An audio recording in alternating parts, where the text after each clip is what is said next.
अस्सलाम वालेकुम। जी जनाब, सिंध हाई कोर्ट में बानी मुत्तहदा के ख़िलाफ़ पाबंदियों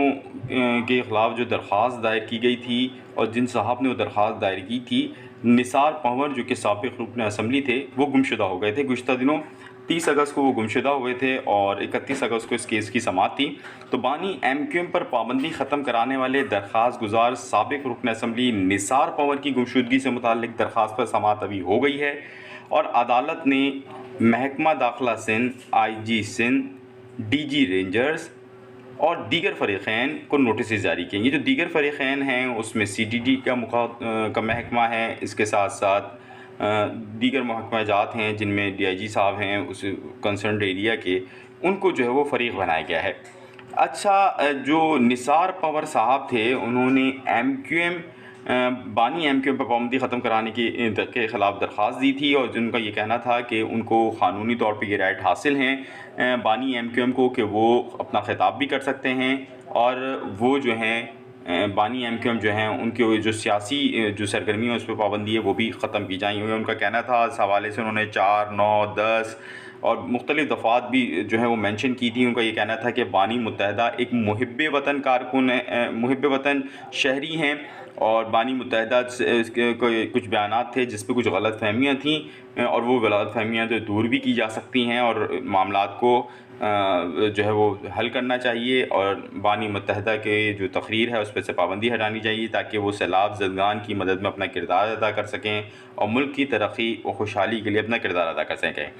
लेकिन 31 अगस्त को इस केस की समाअत थी और उनके बेटे के मुताबिक निसार पंवर को 30 अगस्त की रात कानून नाफिज करने वाले इदारों ने घर से गिरफ़्तार कर लिया था। ये जहाँ से इनको गिरफ़्तार किया गया था वो इलाक़ा था सादी टाउन और सादी टाउन से उनको गिरफ़्तार किया गया था और ये जो रहाइश थी गालिबन A141 जो है उनकी रहाइश थी, जिस घर में वहाँ से उनको गिरफ़्तार कर लिया गया था और उसके बाद से उनके वालिद का कुछ पता नहीं है। उन्हें महकमों में रब्ता किया और था SHO यानी उसको केस में फ़रीक भी बनाया गया है और कोई भी जो है उनको सुनवाई नहीं हुई, जिसके बाद वो सिंध कोर्ट में अदालत किया और उन्होंने अदालत से इस्तदा की कि उनके वालिद साहब को बाजियाब कराया जाए, अगर उनके ऊपर कोई मुकदमा है तो भी उनको जो है वो अदालत में पेश किया जाए। अच्छा, इनके जो वकील थे खालिद मुमताज़ एडवोकेट, वो भी अदालत में पेश हुए और खालिद मुमताज़ एडवोकेट का ये कहना था कि जनाब जिस दिन बानी MQM पर पाबंदी के ख़िलाफ़ समाअत थी और उनके जो मौक्किल हैं उनको यहाँ पेश होना था, उसी से एक रात पहले जो है उनको उठा लिया गया था और उनको लेकर चले गए थे लोग और जिसके बाद से अब तक उनका कुछ पता नहीं है और इसी वजह से उन्होंने अदालत से दरख्वास्त की थी उस दिन जिस 31 अगस्त को कि वो इस मामले का सो मोटो ले लें। अपील की थी उन्होंने और लेकिन सो मोटो नहीं लिया गया था और निसार पंवर की बाजियाबी से मुताल्लिक़ अब दरख्वास्त जो हो गई है तो दरख्वास्त पर समाअत तो अब आइंदा जो समाअत होगी वो अक्टूबर को होगी 13। तो उनके बेटे का ये कहना है कि क्योंकि वक्त बहुत ज़्यादा है लिहाजा वो अपनी कोशिशें जारी रखेंगे और